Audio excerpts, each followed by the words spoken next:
All right, welcome to Witchpolice Radio. I'm here with a new band, but they're not really new members of the local music scene. I find this is happening a lot on this show that, I've done almost 800 episodes now. And so the Winnipeg's music scene is so incestuous anyway that the amount of members just keep recycling in and out of different projects. And so it's always kind of cool because you wait long enough, you hear just kind of like a reshuffled version of local bands and then coming up with new sounds and different ideas. So I think that the best way to start this off is if the two of you want to introduce yourselves and the band.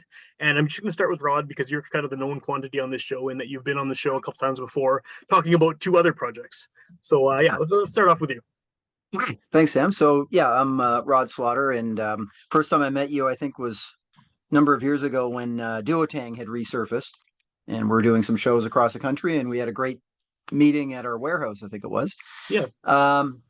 And then after that, the guys from Novelero and I were playing in a kind of side project called Silver Clouds that basically just was floating around as an idea. We never really had a chance to do too much with it. In the meantime, though, Rob Patchell had contacted, I guess, all of us back in just before the pandemic, and was talking about he wanted to do an X cover band, like not a cover band that's no longer doing covers, but the band X. Yes. Yeah.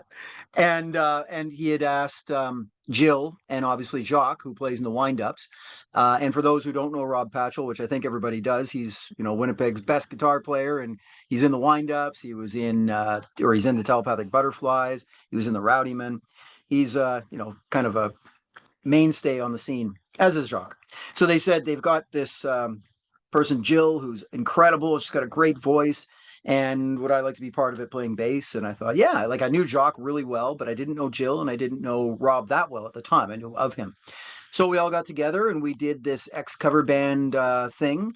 And it was awesome. It was great. And I loved playing with all of them. I certainly loved singing with Jill. We were doing the X harmony kind of things. Yeah. And then we just kind of, kept in touch through the pandemic.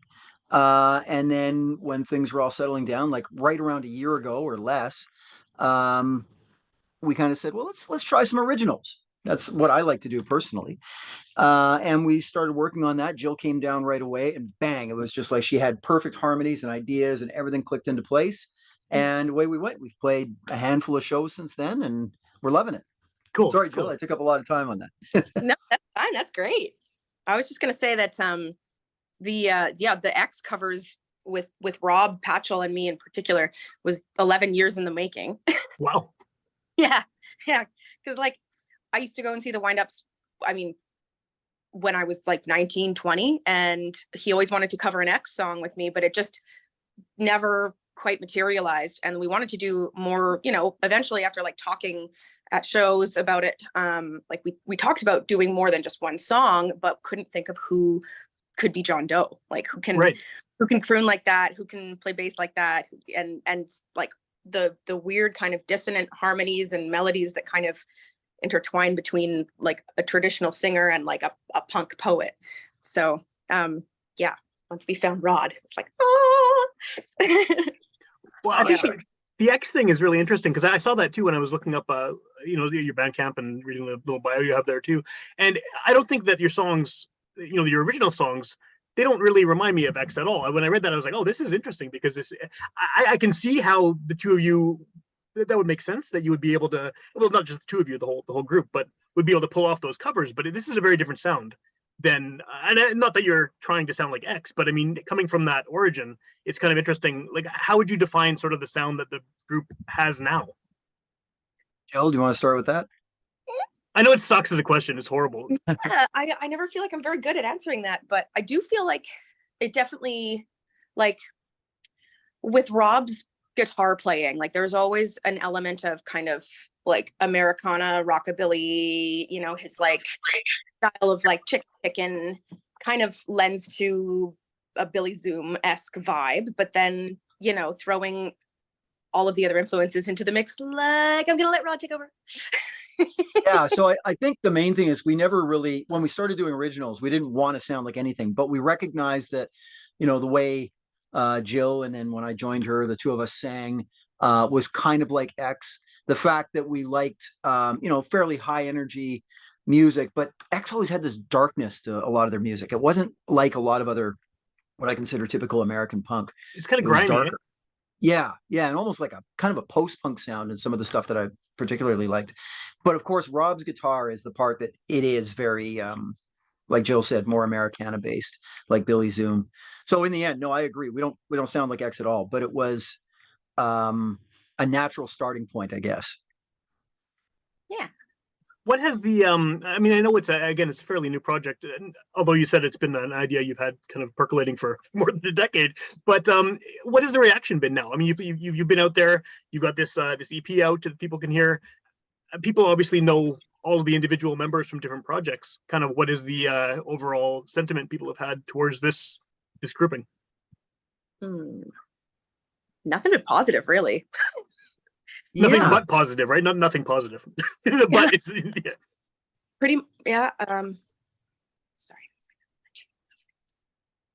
Well, yeah, I guess people don't really tell us the negative stuff, so we hear only the positive. But I think it's been really good. Like we're pleasantly surprised. There's a lot of people that obviously love the wind-ups that are drawn to anything that Rob does. So, you know, some of those folks probably aren't as into. Sorry, my cat is like all over the computer here. Aren't as into his originals as much, but a lot of them have seemed to really enjoy it.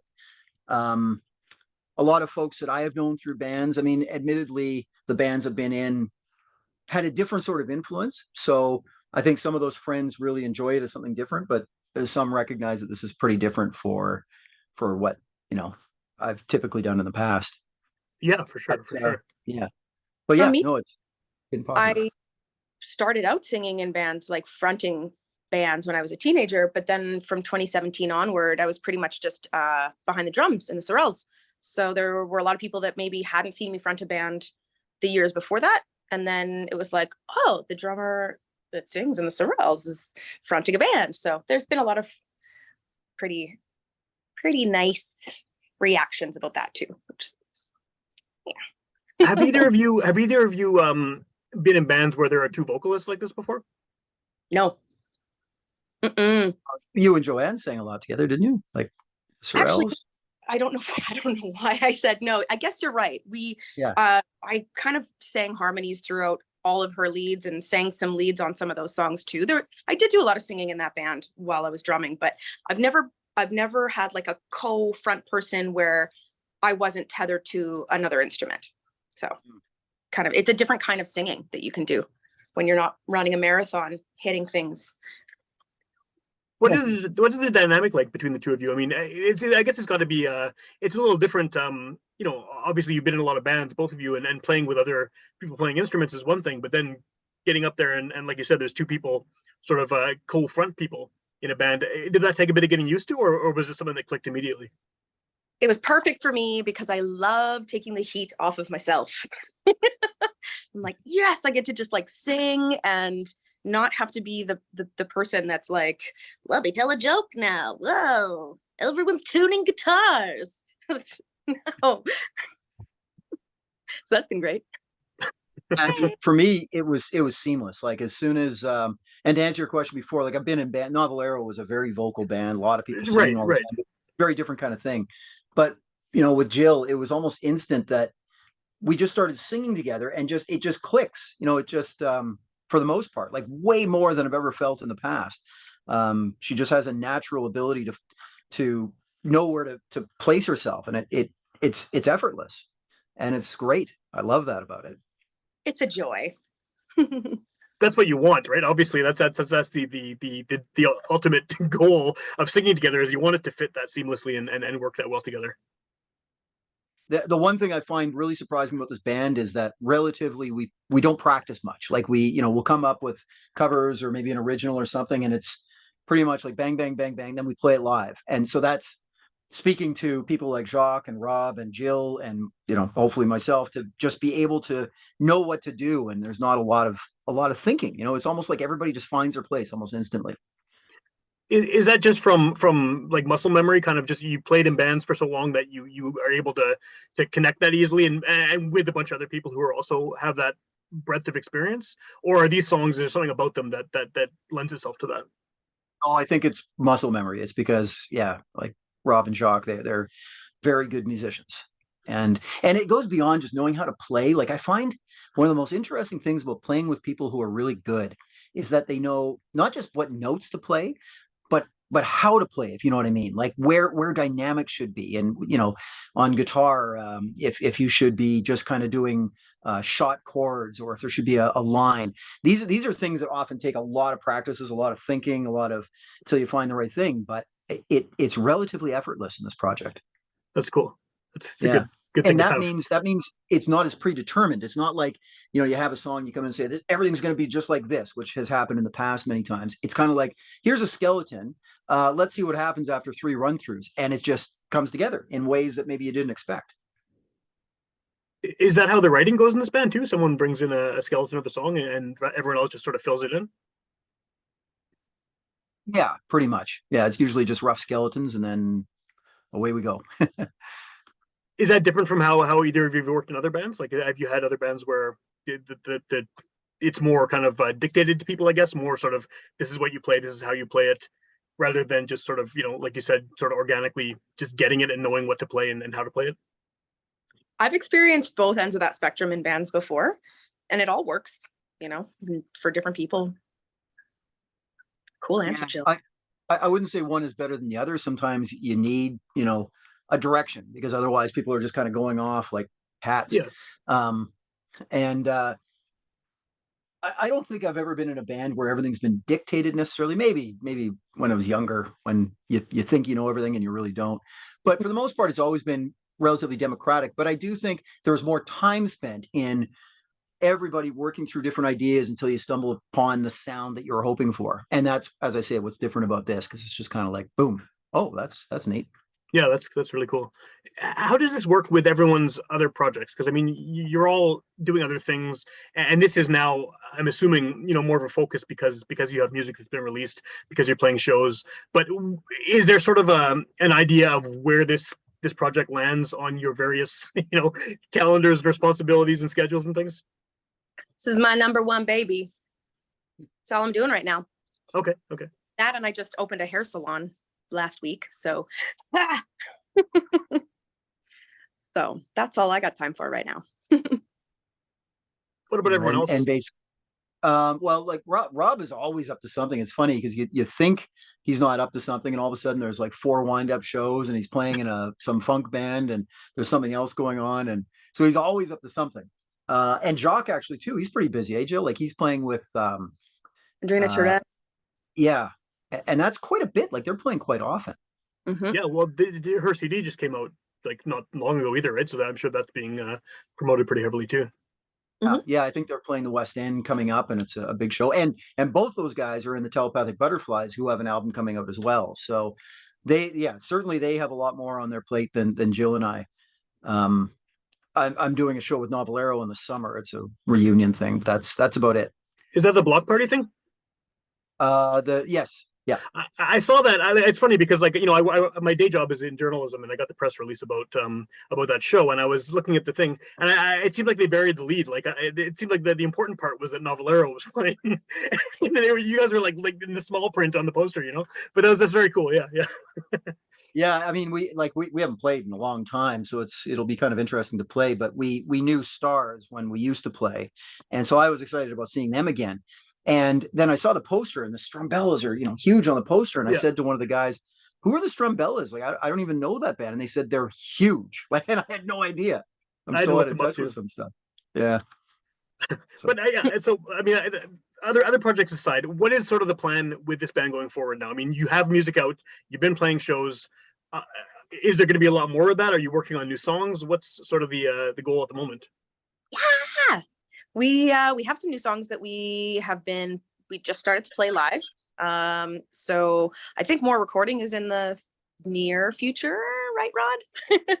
I hope so. I'd like to like, we have a couple shows this summer, and then I'd like the 4 of us to go back to the you know, warehouse and just try out ideas to get maybe a couple more originals. That's my personal hope. So I would hope by maybe the fall we have, say, another 4 songs that we can go and record again. Yeah. Is that like the preferred sort of format, is just doing these short EPs and then releasing them I guess, relatively regularly? I wouldn't say it's preferred. It just kind of happened that way because like everything has been one step at a time with this group. It's like, hey, let's try an original song, let's try another one, and then let's record these, and then oh, that was fun, and so it's all been just one step at a time. The only thing that kind of was a big debate was what do we do with this EP?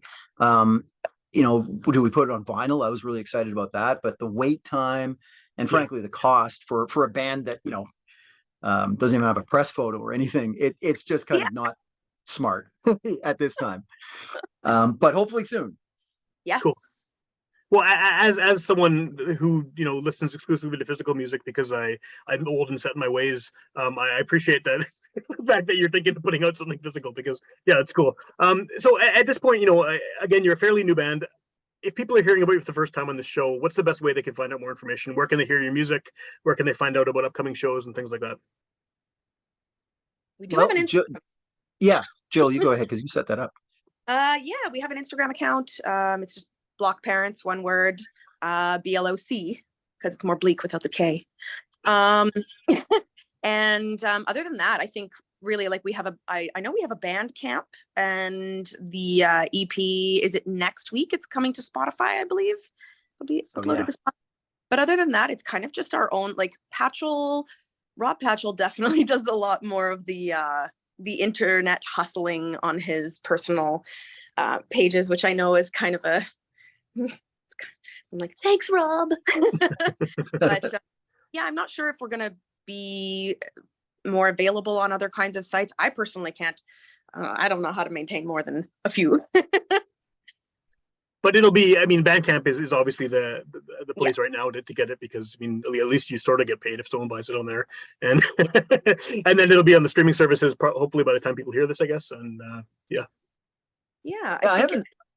I didn't know Bandcamp like you pay for that, so I didn't even realize what I was doing. So I sent that link to a few friends, and I realized it looks like I'm trying to hawk our music to my own friends, and all I thought we were doing was saying, hey, here's the tracks that they can listen to. But Jill, I guess you can do both, right? You can sample it. Yes, I think. Yeah, see, you can listen. Admittedly, my head has been so like wrapped up in hair work stuff that I'm like, I haven't even looked at our Bandcamp page. Like, I know that sometimes a band will put like one song up for free, and then you can buy like the package of the 4 EP. But I think we're just putting it out there for people because we want people to hear it.